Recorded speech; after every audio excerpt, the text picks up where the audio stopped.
Hello dear students, आज आपण बघत आहोत क्लास 5चा चॅप्टर नंबर 9 डेसिमल फ्रॅक्शन.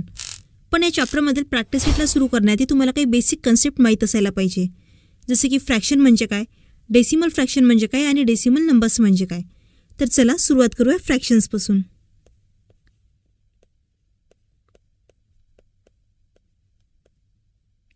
फ्रॅक्शनलाच आपण a part of a whole म्हणू शकतो. A part of a whole, मराठीमध्ये आपण याला म्हणणार अपूर्णांक. बिकॉज बघा, होल नंबर म्हणजे पूर्णांक आणि फ्रॅक्शन म्हणजे त्या होल नंबरचा काही पार्ट, त्याला आपण म्हणणार a part of a whole किंवा अपूर्णांक. ते स्टुडंट्स, आता आपण याचे काही एक्झाम्पल्स बघूया. ए अपॉन बी. आता इथे एच्या जागी कुठलाही नंबर असू शकतो आणि बीच्या जागी सुद्धा कुठलाही नंबर असू शकतो.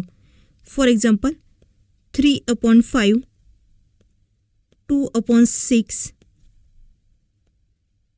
7/12, 1/20. तर हे सर्व काय फ्रॅक्शनचे एक्झाम्पल आहेत. आणि यामध्ये बघा, जे वरचे नंबर आहे ए 3, 2, 7, 1, हे सगळे वरच्या नंबरला म्हटलं जातं numerator.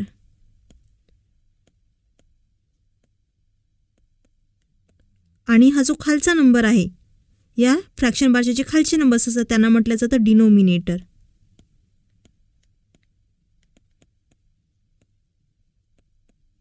So it's all about the fraction. आता आपण बघूया डेसिमल फ्रॅक्शन म्हणजे काय.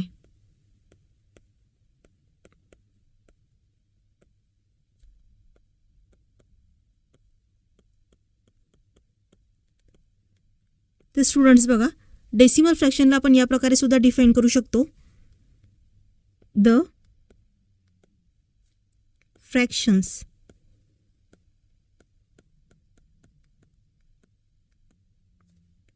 in which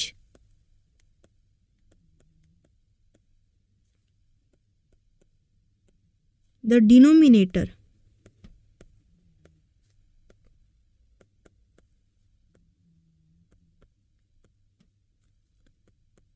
is equal to 10 or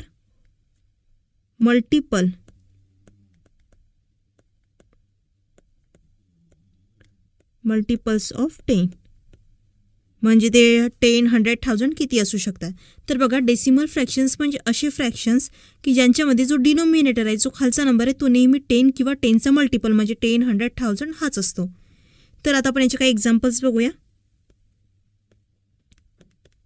for example असेल 6/10, देन 9/100, 16/10, देन 3/2/10. तर स्टुडंट्स, हे सर्व झाले डेसिमल फ्रॅक्शनचे एक्झाम्पल. आता आपण बघूया की या डेसिमल फ्रॅक्शनचं कन्व्हर्जन डेसिमल नंबर्समध्ये कशा प्रकारे केले जाते. तर त्यासाठी आपण याच एक्झाम्पलचा वापर करू शकतो. सो फर्स्ट एक्झाम्पल आहे 6/10. तर बघा, या 6/10 या फ्रॅक्शनचं कन्व्हर्जन आता आपल्याला काय करायचं आहे, डेसिमल नंबरमध्ये करायचं आहे. तर त्यासाठी काय करणार आपण, सगळ्यात आधी जो न्यूमरेटर आहे, जो वरचा नंबर आहे, तो आधी ॲज इट इज लिहून घेणार. आता आपल्याला बघायचे की डिनोमिनेटरमध्ये किती झिरो आहे, 10 आहे की 100 आहे की 1000 आहे. सो 10 आहे म्हणजेच एक झिरो आहे. तर आता इथे आपण एक डिजिट सोडून, या साईडने एक डिजिट सोडायचं आणि इथे आपण डेसिमल पॉईंट देणार. आता बघा, डेसिमल पॉईंटच्या आधी कुठलाही नंबर नाही आहे, म्हणजेच इथे आपण लिहिणार आता 0. तर स्टुडंट्स, आता बघा, 6/10 या डेसिमल फ्रॅक्शनचं कन्व्हर्जन जेव्हा आपण डेसिमल नंबरमध्ये करतो तेव्हा आपल्याला आन्सर मिळते 0.6. 0.6 हा एक डेसिमल नंबर आहे. बिकॉज जेही नंबर्स लिहिताना आपण या डेसिमल पॉईंटचा वापर करत असतो, या प्रकारचा पॉईंट ज्या नंबर्समध्ये आपण लिहितो त्या नंबर्सला म्हटलं जातं डेसिमल नंबर. सो या प्रकारे आपण या डेसिमल फ्रॅक्शनचं कन्व्हर्जन डेसिमल नंबरमध्ये केलेलं आहे. देन सेकंड एक्झाम्पल होतं आपलं 9/100. सो सगळ्यात आधी न्यूमरेटर आधी ॲज इट इज लिहून घेणार. आता बघा, खाली 2 झिरो आहे, त्यामुळे वरसुद्धा 2 डिजिट सोडून डेसिमल पॉईंट देणार. सो 9 हा एक डिजिट. आता अजून एक डिजिट इथे कुठलाही दिलेला नाही आहे, त्यामुळे इथे आपण घेणार 0. आता झाले हा एक आणि हा एक 2 डिजिट. सो आता इथे आपण डेसिमल पॉईंट देऊ शकतो आणि अगेन डेसिमल पॉईंटच्या आधी कुठलाही नंबर नाही, त्यामुळे इथे आपण लिहिणार 0. सो या फ्रॅक्शनचं कन्व्हर्जन केल्यानंतर आपल्याला आन्सर मिळते 0.09. त्यानंतर third example 16/10. So again numerator आधी ॲज इट इज लिहायचा, एक डिजिट या साईडने सोडून द्यायचा आणि इथे येणार डेसिमल पॉईंट. त्यानंतर लास्ट एक्झाम्पल 3 2/10. तर स्टुडंट्स एक्झाम्पल थोडं वेगळं आहे बिकॉज बघा या आधीच्या एक्झाम्पलमध्ये सर्व जे फ्रॅक्शन्स होते ते सिम्पल फ्रॅक्शन होते, पण आता हे एक मिक्स फ्रॅक्शन आहे. म्हणजेच इथे बघा होल नंबर आणि फ्रॅक्शनला एकत्रितपणे लिहिलेलं आहे. मग आता याचं कन्वर्जन कशा प्रकारे केलं जाते ते बघूया. सो 2/10 हा एक आपला सिम्पल फ्रॅक्शन आहे. त्यासाठी आपण काय लिहिणार, न्यूमरेटर ॲज इट इज, नंतर खाली एक 0 आहे त्यामुळे एक डिजिट सोडून डेसिमल पॉईंट. पण आता या आधीच्या एक्झाम्पलमध्ये कुठेही आपल्याला होल नंबर दिलेला नव्हता त्यामुळे आपण 0 घेतला होता.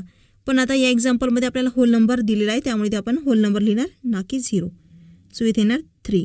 म्हणजेच बघा 3 2/10 या डेसिमल फ्रॅक्शनचं कन्वर्जन जेव्हा आपण डेसिमल नंबरमध्ये करतो त्यावेळेस आपल्याला आन्सर मिळते 3.2. तर स्टुडंट्स आता तुमच्या लक्षात आलं असेल की फ्रॅक्शन म्हणजे काय, डेसिमल फ्रॅक्शन म्हणजे काय आणि डेसिमल नंबर्स म्हणजे काय.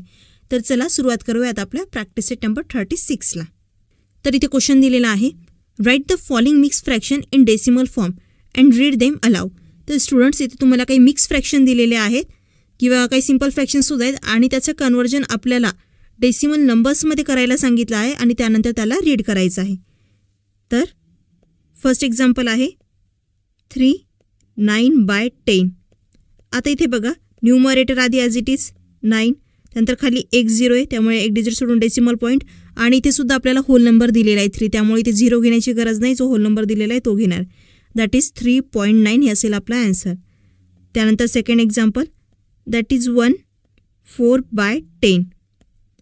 आता अगेन न्यूमरेटर आधी ॲज इट इज 4, खाली एक 0 आहे म्हणून एक डिजिट सोडून डेसिमल पॉईंट आणि होल नंबर दिलेला आहे दॅट इज 1. सो इथे ॲन्सर असणार आहे 1.4.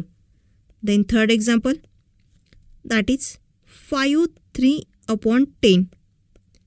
सो न्यूमरेटर 3, खाली एक 0 आहे सो डेसिमल पॉईंट आणि होल नंबर आहे 5.